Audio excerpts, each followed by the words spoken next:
right. So this presentation is going to be on how Bitcoin ultimately completely inverts and replaces the fiat system. Before I get started, I just want to thank Gary Leland for hosting this conference. It's my favorite conference. It's great, not just because of the high quality of all the speakers, but the people who show up. I view this as a Bitcoin family, and if you're new to Bitcoin, it's for me, it's the hardest presentation to give because everybody generally here understands Bitcoin, so you got to tell them something that they haven't heard before and something that they value and take away from it. So today I'm going to talk about an idea that Andreas Antonopoulos shared in a presentation 5 or 6 years ago called infrastructure inversion. When he talked more about the historical parallels, which I'll talk a little bit about at the beginning, I'm going to talk about how Bitcoin tangibly actually moves from where it is today to a Bitcoin standard. And in my view, to jump to the conclusion, it is Bitcoin working as a currency system day to day, facilitating virtually all the world's commerce, everything being transacted in direct commerce for Bitcoin, everything priced in Bitcoin, gas at the gas station, food at the grocery store, and ultimately the unit of count. So what is an infrastructure inversion quickly? It's this idea when a new technology arises, and not necessarily every new technology, but one that requires a network effect, how you go from a world that was built for horses and buggies to a world of cars. Initially, the new technology runs on old infrastructure, and eventually the new technology completely inverts the old infrastructure, and the old infrastructure can run on the new technology. One example that Antonopoulos gave was horses to cars, another kerosene to electricity, another basically telephone to data systems where later all voice runs over data.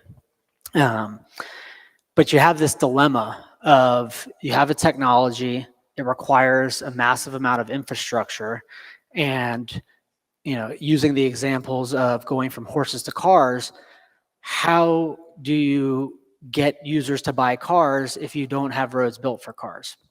And there's this classical libertarian saying of who's going to build the roads, and it's a real dilemma for Keynesians. But it all comes down to innovation and economic incentives and speculation, my dear friend, speculation, that everything moves downhill from innovation. And this is an example, it's hard to see, but you don't need to see a lot of it, which is the first rail of the New York City subway, which was, I think, started in 1904, and it took 4 years to build. It started with a single line, and then there was a second line, and then the map filled out over the next 100 years. But if you were thinking today about how would you endeavor to build a entire that you didn't build roads first and then the car was invented, and people looked at it and said, this is going to deliver utility, we're going to build roads from here.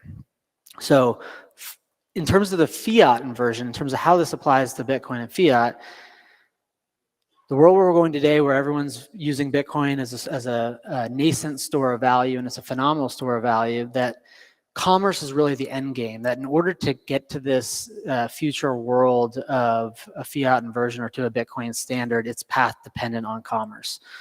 Today, Bitcoin really runs on fiat. And what I mean by that, and I like to distinguish this, is that only Bitcoin can move on Bitcoin and only fiat can move on the fiat rails. And in the future, when Bitcoin inverts fiat, there will be vestiges of the fiat system that run on Bitcoin. It won't be dollars running on Bitcoin.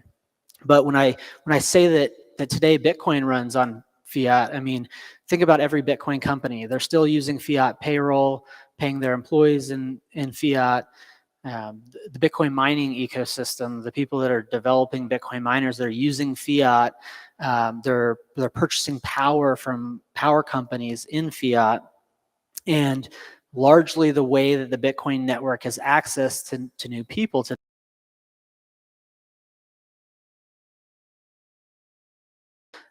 that people point to as to the impediments to, say, Bitcoin being used in commerce or Bitcoin being used in payments. And On the right side of the page, people say, oh, people don't use Bitcoin as payments because of tax policy, because there's capital gains, or people will say, oh, it's too volatile, businesses aren't going to adopt it, or people won't spend their Bitcoin because number go up. The thing that's holding Bitcoin back is none of those things in terms of developing it into a commerce tool. It is that everything is downstream for adoption. You have to understand Bitcoin at some level before you're willing to accept it as payment or to use it in commerce. And there's this inherent relationship between Bitcoin adoption and commerce and the development of commerce tools. I've got an example here, if you just to think about the dilemma of this network infrastructure inversion, which is if you think about the world today, I would say no more than 1% of people understand Bitcoin or have any material exposure to it.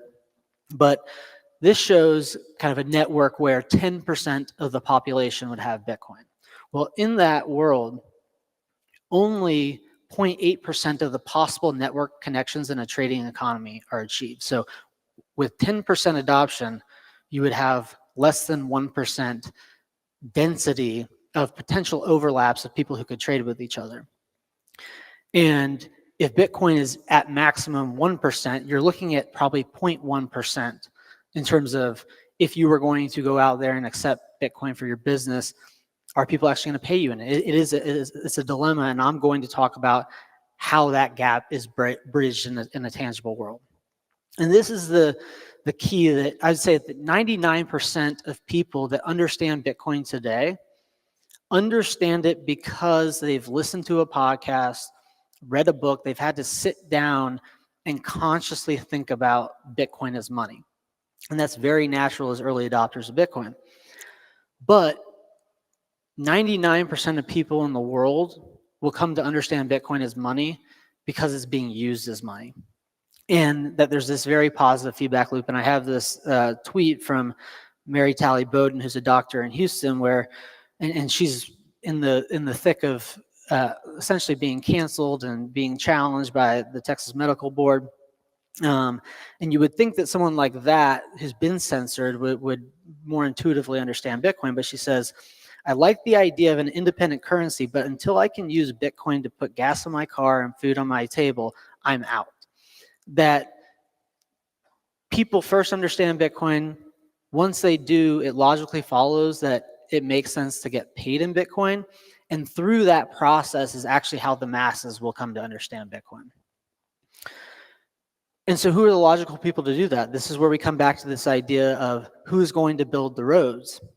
And it's simply follow the leader, that everyone today that's sitting in the world of Bitcoin as a store of value, they are distributing it to their friends, and they are ultimately the scout. They are the ones, you are the ones who are going to jump ahead from the masses and say, I'm going to accept Bitcoin as payment, or I'm going to work on this, I'm going to build the roads. And there's a virality, though, to commerce, which doesn't exist in people just learning via reading books. Obviously, Bitcoiners love to go talk about Bitcoin. I talk about Bitcoin all the time. I orange pill people all the time. But it's still a individual to individual experiment. And that is true while knowledge distribution accelerates. So as more books are written, as more podcasts exist, as more people understand Bitcoin, the rate of Bitcoin knowledge distribution does accelerate. But Bitcoiners that own businesses present, it's not even an opportunity, it's just a fundamental economic fact that as people start to accept Bitcoin as payments, there's greater virality to that process than people learning about Bitcoin via reading books and primary education. The reason being is if you are a business owner, and it doesn't matter how large or small, you have employees and you have customers. You are a direct distribution mechanism, and that part of that distribution mechanism, even if people don't pay you in Bitcoin, if you're accepting it, it's sending a signal to all of your customers that there's something different about Bitcoin. And so while Bitcoin is very egalitarian, not every person that adopts Bitcoin has the same impact or can have the same impact, because not every individual has the same influence, and business owners have a particularly important role to play. So in this world of everything being downstream from adoption, but that commerce itself is important to more people than understanding Bitcoin as money because they're seeing it used tangibly as money, is that the tools do have to exist. And I'll talk about the logical progression of those tools. But in Bitcoin, there's wallets that are proliferating, and wallet-to-wallet communication is a very primitive form of commerce. People can go to a farmer's market, accept Bitcoin as payment, but it doesn't scale. And in order to scale commerce in Bitcoin, people need commerce tools. And there's a difference. Oftentimes people, when they hear Bitcoin payments, they think that it's synonymous with Lightning, but Lightning is really a rail. A commerce tool is something that connects a buyer to a seller, that provides business context to a transaction, that helps facilitate the fulfillment. And without those commerce tools, businesses can't really enable Bitcoin payments. And there's many ways that people interact with Bitcoin. So it could be peer-to-peer payments. It could be using a credit card enabled with Bitcoin to pay. Point of sale systems, e-commerce websites, how you accept payments from your company if you're an employee. And so all of these tools ultimately need to be built, and we have to start somewhere. Because when I talk about a future world where everyone's running on Bitcoin, everything's priced in Bitcoin, it's very difficult for a lot of people to see how you go from Bitcoin in its infancy to that ubiquity. And it's kind of like if you think about the evolution of the fiat payment system, like we started with physical dollar paper bills that emerged on gold, but people are using their iPhones to go up to a point of sale system and tap. And between there, checks were a technology progression. The initial credit card readers where you'd actually swipe it, and there's 3 pieces of paper that would have, yellow, blue, and pink, and it would basically create a clone of the credit card and be entered later, to a POS system, to ultimately an iPhone and NFC readers. That the way that any payment system or any commerce economy evolves is not going from 0 to 100. And a few examples in the Bitcoin world to connect this are, if you think about Bitcoin in its infancy, when it was Satoshi and Hal, everyone was interacting just on computers, and they were sending Bitcoin between each other from their computers from a command line. They were mining on just a PC, and we go from the PC world to a GPU to ultimately a Bitcoin native solution, an ASIC designed specifically to do one thing, to mine Bitcoin. Similarly, on the custody side, started from a world of Mt. Gox that was I've never actually understood what Magic the Gathering was, but converted an old piece of infrastructure into a new piece of infrastructure to help facilitate Bitcoin exchange. That evolved into Coinbase, which is kind of the legacy idea of a bank, but able to do Bitcoin custody and exchange for dollars and then transfer. And then NVK comes along and builds a cold card, a device that's native to Bitcoin, that's specific to do this one thing beautifully well. The same thing will have to happen in commerce, but in many ways, and I'll talk about this, that of all the infrastructures and inversions that have happened to date, Bitcoin has the clearest path to completely replacing the fiat system, because at the commerce level, it's less about different form factors and it's more about building the Bitcoin protocol and wallet infrastructure and Lightning infrastructure and other L2s. I hate the word L2s, other second layers into tools that are already used today for commerce. So when I think about this progression of custody to Rails to commerce, there are 3 different points of distinction. So kind of on the custody side, you have custodians like Strike and River and Cash App, and wallets like Cold Card and Trezor, collaborative custody firms like Unchained. That really provides the foundation. That's the custody. That's how you're securing your wealth once you're interacting with the commerce economy, either through exchanging dollars or buying goods and services with Bitcoin. But sitting on top of those are Rails, the Lightning Network, and companies like Voltage that are providing liquidity management services and making the Lightning Network actually reachable by tens of millions, hundreds of millions, ultimately billions of people. Companies like Breeze doing similar things. But commerce is this entirely separate animal. It's basically all of the things that the Bitcoin network can't know about. The Bitcoin network is a closed loop system.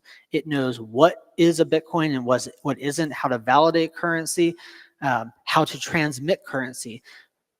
But money is just a tool. It's there to actually realize the things in the real world that make our lives better, to buy food at the grocery store, to get gas at the gas station. And the Bitcoin network can have none of that context. And where commerce tools come in is meeting industry and businesses where they are. So I think about it as there are industries, there are different payment mechanisms, and then there are processes. But the things that are native to Bitcoin is the protocol, the custody solutions, the rails, and all of that is going to be built in to existing infrastructure. That when we think about, horses going to cars and the infrastructure that needs to exist for cars to proliferate, it might have been difficult for people to imagine an interstate, but there's no reason why all of the Bitcoin infrastructure can't be transacted over the exact same physical infrastructure that already exists today. The point of sale systems that are physically all over the world, the cards that people already have in their pockets, and ultimately the ERP systems that more complex businesses use, that all of those systems already exist, and we just need to build Bitcoin into them. And when I think about building out Bitcoin at the commerce level, you have to think about every single industry and then every different way that people interact with money, and recognizing that Bitcoin actually has to be built out to each, that how a car is transacted is different from how a home is transacted, which is different from how oil is transacted, which is different from how the gasoline is transacted, which is different from how you buy goods and service on the internet, and all of the processes that follow downstream. And you might be interacting with a point of sale, you might be interacting with a card, you might be interacting with a phone, that each of these represents a pair of commerce sitting on top of an ultimate rail, and Bitcoin needs to be built out to each in order for it to be a functioning currency system. But that Bitcoin and its success are path dependent on commerce. The image that I have on the top left is if you have Bitcoin, and in order for you to access the real economy, the goods and services, if you had to go through the fiat system, not only is the fiat system a choke point, but it's a value extraction layer that wouldn't need to exist. And if the only way to get to, say, your grocer or the gas station was to go through a fiat bank, that is what presents the opportunity for Bitcoin to be strangled. And there's a reason why it won't be, because Bitcoin is this beautiful innovation that exists because humans need it, that they need sound money, and the things that will be built out of necessity, not convenience. And the world where we're headed is this world where we go from the dollar being collectively the pricing unit, the mechanism in which payment is actually made, the settlement layer, and then the reserve asset, to a world in the future where Bitcoin is pricing everything, Bitcoin is used to pay for everything, and everyone is saving in Bitcoin, and that's their balance sheet asset. In the interim, we'll go from this world where things are priced in dollars, paid in Bitcoin, and stored in Bitcoin, but ultimately that ultimate shift will occur and everything will be priced in Bitcoin. There's 4 key phases to this that I see. It's today, as I just explained before, Bitcoin is largely running on fiat rails. We'll go to this world where there are dual rails, where Bitcoin native tools will be built out, and Bitcoin will be side by side with fiat.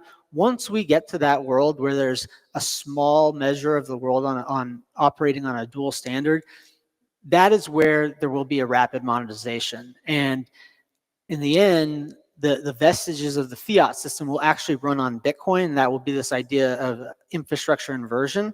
And then in the future, all fiat vestiges and legacy infrastructure will go the way of the dodo bird and will be on a full Bitcoin standard. In order to get there, though, we have to go through, it's not going to be a seamless process. That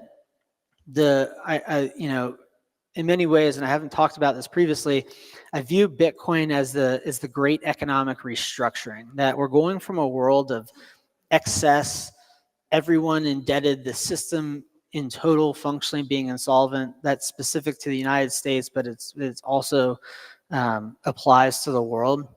That as people shift to using Bitcoin not just as a store of value, but as a way to transact direct commerce, there's this whole legacy world that tangibly has to be restructured. And I have on this slide, I do talk about this specifically quite a bit.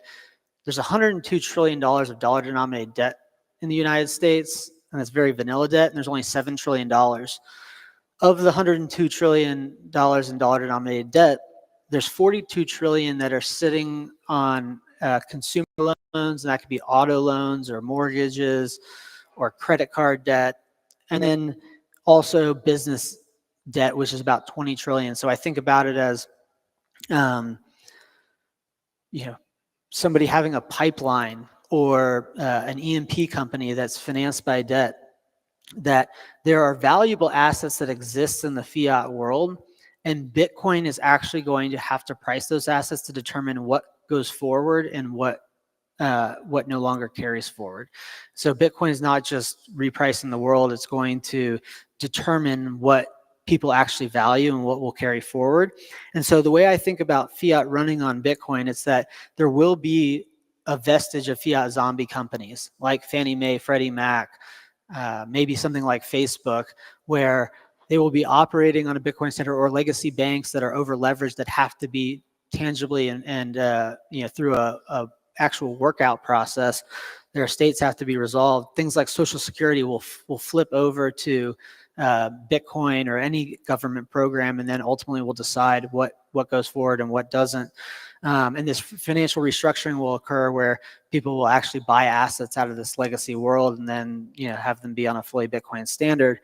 But on a Bitcoin standard, and this is really important, Trump had the comment of have fun playing with your Bitcoin. Like, Bitcoin doesn't exist just to stare at our global wealth. I think this is, while I have a lot of respect for Michael Saylor, this is one of the dilemmas where he'll get asked this question of, does Bitcoin have to be used as a currency? Because like, if you're just sitting there on the Bitcoin and nothing's happening with it, like what good is it? And they're right. It's a logical question to ask. But Bitcoiners ultimately have to build the future that they want. They have to see the things that don't exist that they think should exist, and they actually have to go build it. And if we were all sitting here just like looking at our numbers on a screen, it would not just be dystopian, it would be irrational. Bitcoin exists to actually solve problems in the world, and that we're building the tools that we need to exist so that Bitcoin can work as a system, but that actually takes human action. And if everyone sat back and didn't do that, then Bitcoin wouldn't be viable. But it is viable because of people in this room and taking that action to both determine what infrastructure needs to exist and then go out and build it, and then have the consumers come along that value those services to demand it. And so when I think about this world, I got 30 seconds left, where we go from Bitcoin running on fiat to a world of fiat running on Bitcoin, and then ultimately to a complete Bitcoin standard where everyone's transacting in Bitcoin. If you get stuck at point zero and struggle to see that endpoint, it's the wrong way to think about it. That just as technology progresses in a very logical order, in a very incremental order, that if you think about that network dilemma problem of 10% of the people adopting, but less than 1% of the network connections being achieved, if you try to build out to the 100%, you will fail. Speculators can't do that. If you're building a rail in New York, you can't just build out the whole thing. You have to start somewhere. The place to start is the Bitcoiners, the people in this room, the people that understand Bitcoin. You have to build the tools. That's what we're focused on at Zaprite. You can't try to go deliver Bitcoin commerce solutions to people that don't understand Bitcoin. You start with Bitcoin-centric businesses. You start with Bitcoiners that understand Bitcoin. And those are the people that have this virality of commerce, that have influence over their spheres of their customers that are either paying them in Bitcoin or just seeing that Bitcoin is available. And through that process, it's literally the next mile.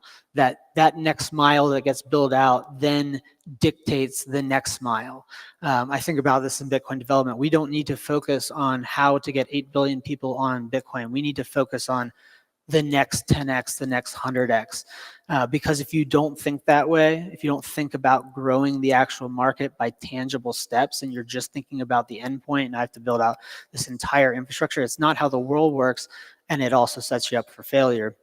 And so by focusing on Bitcoiners, by focusing on the next mile, by focusing on supporting the Bitcoin economic system, the people that are most logical to overlap in this world of willing buyers and sellers, that is how we ultimately get to a future where literally every company is accepting Bitcoin. It's integrated into companies like Ford and GM and natural gas pipelines and oil and gas exploration companies. But it doesn't start there. If you build the solutions out there, there will be no demand. The speculative demand is to people like yourselves, but then it's dependent on people like you actually taking that initiative to adopt those rails, and it's step by step. So that's my talk on infrastructure inversion and how Bitcoin will ultimately invert and replace fiat.